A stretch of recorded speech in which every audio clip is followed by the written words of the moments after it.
Hello viewers, আমি আছি আপনাদের সাথে শারিয়া শান্ত। আপনারা দেখছেন টেকনিক্যাল স্ট্রিম। আজ আমরা দেখব কিভাবে আমরা মুভিজেনের মাধ্যমে স্ক্রিন রেকর্ড করতে পারি। প্রথম মুভিজেন অ্যাপটি পাওয়ার জন্য প্রথমে আমরা যাব প্লে স্টোরে আপনারা সার্চ করবেন মুভিজেন, তাহলেই চলে আসবে মুভিজেন অ্যাপটি। আমরা ডিসক্রিপশনে মুভিজেনের লিঙ্ক দিয়ে দিচ্ছি। আমার অ্যাপটি ইনস্টল করা আছে, আপনারা প্রথমেই অ্যাপটি ইনস্টল করে নেবেন। অ্যান্ড নেক্সট হচ্ছে মুভিজেনে ক্লিক করলে একটা বাবল চলে আসবে।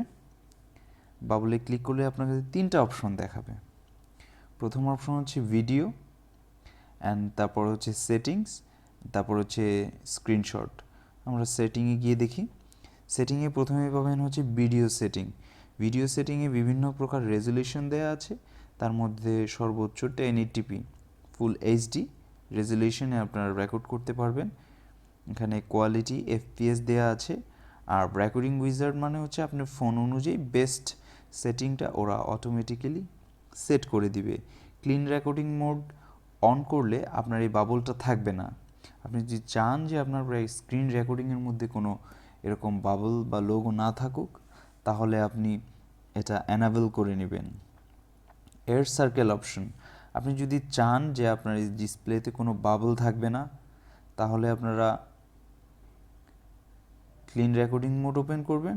আর এয়ার সার্কেল অপশনের দ্বারা আপনি চাইলে মুভিজেনের নিজস্ব লোগো ইউজ করতে পারেন, অথবা আপনার কাস্টম লোগো ইউজ করতে পারেন এবং তার সাইজ আপনি ঠিক করে দিতে পারেন এই অপশনের দ্বারা।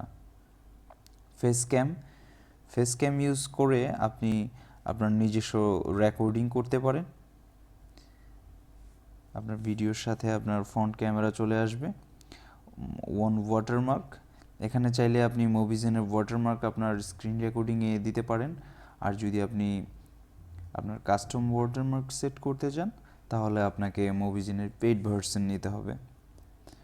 এটা হচ্ছে কামডাউন আপনি কত সেকেন্ডে কামডাউনের পরে আপনার ভিডিও শুরু হবে, সেই অপশনটি হচ্ছে এটি। এখানে আরও বিভিন্ন অপশন আছে, রেকর্ডিং টাইম, স্টোরেজ প্যাথ, কোথায় সেভ হবে। এই স্ক্রিন রেকর্ডের জন্য খুব ভালো মানের একটি রেকর্ডার। তো এটা যদি আপনি ক্যান্সেল করে দিতে চান, লাইক অ্যাজ ফেসবুক মেসেঞ্জার, আপনি এখানে নিয়ে আসলে এটা ক্যান্সেল হয়ে যাবে। তো ধন্যবাদ আমাদের এই ভিডিওটি দেখার জন্য। আমাদের চ্যানেলে অবশ্যই সাবস্ক্রাইব করবেন এবং কিছু ফিডব্যাক থাকলে আমাদের কমেন্টে অবশ্যই জানাবেন।